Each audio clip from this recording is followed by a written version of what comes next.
Yeah, but I was looking at Eddie's Leonard in AAA is hitting 382 with an OPS over 1,000 and 34 at bats. So I was kind of connecting the dots that, I mean, it's only 34 at bats, but that could be maybe something you monitor. Is, you know, he is tearing it up in AAA now. Again, only 34 at bats, but that could be a storyline to follow towards the end of the year. Well, he's also hitting the ball over 100 miles an hour a lot, so that's something to consider. And it's watching him live in Erie last week, or not Erie, in Toledo last week, and I wrote a scouting report on him too. He's got quick hands. He does. He's got a good swing.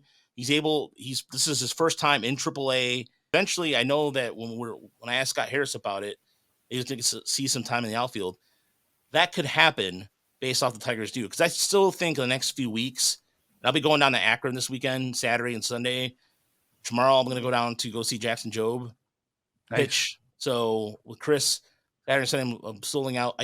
Greg is going to have me on the broadcast on Saturday. So that's what he says, but we'll see. Wow, that's awesome. We'll be on the Erie and Rubber Ducks broadcast this weekend. But it is kind of exciting to see too what they're going to do with Leonard as well, because they also have kind of a dilemma a little bit in the sense that one of those guys I mentioned with Lipsius and Perez, as you were saying earlier, they're gonna have to make a move. You know what I mean? They're gonna have to maybe package one of those guys to get what they want, which is essentially either more starting pitching depth or a bat. Because even the merger. And here's another thing too: a lot of people have been on Akil Baddoo, riding him really hard, and he has been changing. His bat stance has changed. He's hitting the ball. He's getting the ball quicker. He's drawing walks. I don't know what else you guys want from him. I mean, to me, I just think sometimes, I don't know if Tiger fans expect Ricky Henderson. I don't really know, because sometimes, you know what I mean? Like we get a lot of questions about him. Like, is he a major league player? Yes, he's hitting 220. Yes. He's here for a reason. If you're talking about bringing up somebody else, then yeah. But if you're gonna, like, for example, okay, bring up Parker Meadows. Okay, great. Then he struggles off the gate. Rubble. What do you know? Doing? Go ahead. With Baddoo, I mean, if he's a fourth outfielder, that's fine. Yeah. Even if he's a fifth outfielder, but you know what? Your roster has tiers. I mean, you have your premium players. You have your second tier and your third tier guys. They're all important in one way or another. But at least with him, he has the athleticism and some skills that he can help you win a game. And if he's on your second or third tier, you're not looking for like everyday production necessarily, but can they help you win some games? And yesterday he had 3 walks, a single, and a really nice catch in the outfield. Okay, you helped us win that game. Good job. The guys who hit home runs are going to get the headlines, but Akil Baddoo helped that W yesterday quite a bit. So that's what you look for. Yeah, and I know this is like, obviously we have the Tigers Minor League Report podcast, but I mean, just identifying, like, I think it's a good problem to have with, you have Parker Meadows coming up. You obviously have Riley Green in the outfield. Matt Bierling could maybe be like a fourth outfielder. Justin Henry Malloy could play outfield. And then you have Max Clark, who's going to be on his way up. Obviously, that's going to take a couple of years. So it's a good problem to have, having a surplus of outfielders. Kerry Carpenter could even play some outfield. I know we'd probably prefer him to play a DH. But it's a good problem to have. And yeah, just like not being on the podcast for a couple of weeks and really with the updated farm system ranking, it just really got me excited to see all the young talent the Tigers have built up. And I'm just really excited to see how this farm system is going to continue to grow.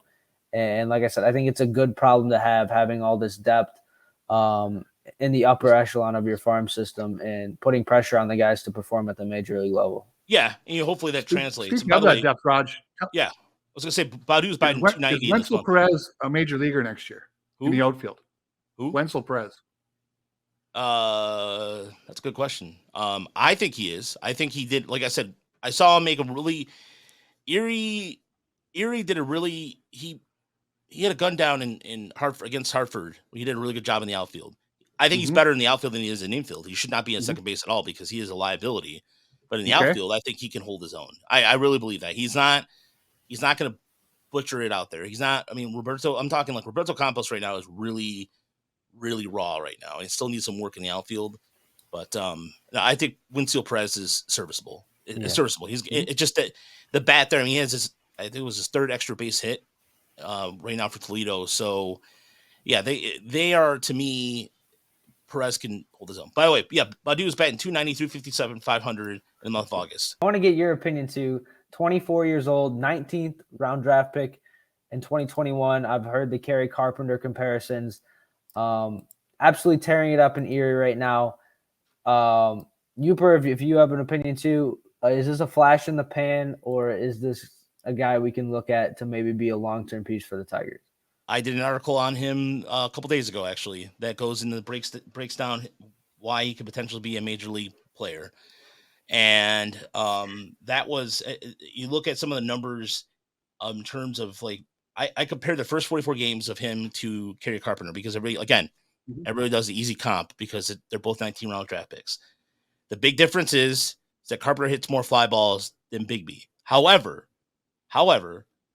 if you look at some of the numbers that suggest is the fact that his through August 13th, he batted 364 in Erie, and his BABIP is at 381. He's not too far off in his BABIP, so it's not just luck. He's actually getting into this. And the big thing he's doing too that was different than he pulls the ball 37% of the time, but he's going opposite field. I mean, whatever the pitcher's giving it to him, he's just basically taking it with that. Mm-hmm. So his OPS, by the way, is over 1,000. His first 44 games in Erie, ladies and gentlemen, OPS over 1,000. And excellent. Yeah. I mean, this is exactly what I'm talking about. So, in terms of what MLB, yeah, Andrew's probably right. The his OPS is, I mean, in terms of his, like, if those liners to right, like he had one yesterday that maybe a second baseman would have caught in the major leagues, but still. Nevertheless, he puts it in play. Again, will he be an outfielder? I think he has a good chance of making a team and maybe being a fourth outfielder. But the numbers are very positive because he's had, I mean, I think the longest he's not had a hit was 2 games. He went 0 for 8, and then he comes back and hits again. Yeah. So does he see time in AAA this year, do you think? No. Unless there's a call-up. I know people are already clamoring for him to be in Toledo, which I think is, yeah, I understand why. But until the Tigers make a move, there's no room for him in Toledo. He's a guy who has to play every day. So why put him on the bench in Toledo if he can't play? And it's interesting that they're developing a kind of a bevy of outfielders, right? I mean, and people seem to think there's depth. If by some chance they can contend next year, and then this is division, it's not an impossibility by any stretch. Having those kind of second-tier prospect outfielders, those are the exact kind of guys you move for relief pitchers and stuff to augment your bullpen if you are trying to contend. So I think it's really to have a guy like Bigby pop up on the radar like this, if he can continue it, that could be a valuable tool in the next couple of years, even if it's not with the Tigers, but as a trade. Or guys like him. Winston Perez is another one. No, you're absolutely right, Uper. Because the Tigers, I mean, really, put in other words politely, as a swear, but the Tigers have been dog shit when it comes to those kind of second-tier prospects. Mm-hmm. They haven't – think about it this way. There's no team they've asked for the Chad Greens of the world. They've asked for relievers. They have asked for you talk about, of course, the shortstop prospect, Willie Adames, the Suarez's, but very rare in the last decade have you've seen the team go, hey, you know what? I really like Steven Moya, or I really like Mike Gerber. They know what they know what Mike Gerber was. They know what Jacob Robson was. We can be all excited about the numbers. We can romanticize it as all we want. But in reality, the proof was there. Those guys were exactly what they were. I remember just, Mike Gerber got picked up by the Giants. Oh man, he's gonna no, didn't do anything. And sorry for those Mike Gerber fans out there, hook slide, whatever you are. I hope you're listening. That was one you got wrong, buddy. That's okay, because I got some wrong too. So anyway,